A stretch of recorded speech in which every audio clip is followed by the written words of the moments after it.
Comment imaginer qu'il puisse y avoir un habitant clandestin dans nos murs? Cet Alexandre vit-il dans un de nos greniers? A-t-il élu domicile dans une de nos nombreuses soupentes dont regorge ce vieux bâtiment? Il vit reclus dans un placard obscur ne sortant qu'une fois la nuit venue pour ne pas éveiller la soupçon. Mieux encore, Alexandre est un locataire bien connu de notre immeuble et vit parmi nous sous une fausse identité. Et si c'est le cas, pourquoi Alexandre ne se fait-il pas appeler Alexandre? Alexandre est-il en séjour illégal? Quel crime a commis Alexandre? Alexandre est un réfugié politique qui se cache pour échapper à la police politique de son pays, témoin compromettant contre la mafia craignant pour sa vie. Alexandre a été obligé de changer de nom, mais alors pourquoi avoir pris la lettre et laissé l'enveloppe avec son nom au vu de tous? Car cette lettre ouverte avec ce nom n'est-elle pas l'aveu de son existence? Quelqu'un avait-il intérêt à faire savoir qu'il y avait un Alexandre dans l'immeuble? Et cette stratégie servait-elle cet Alexandre ou le desservait-elle? Dans le cas où elle le desservait, il ne pouvait évidemment pas en être l'auteur. Si elle le desservait, c'est qu'il y avait réellement un Alexandre dans notre immeuble.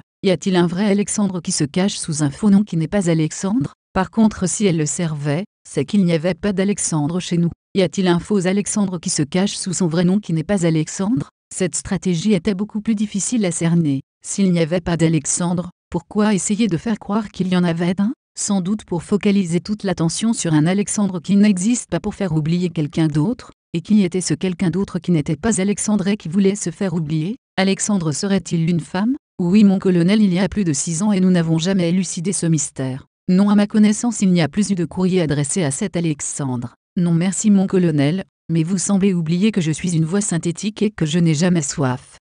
À votre santé mon colonel.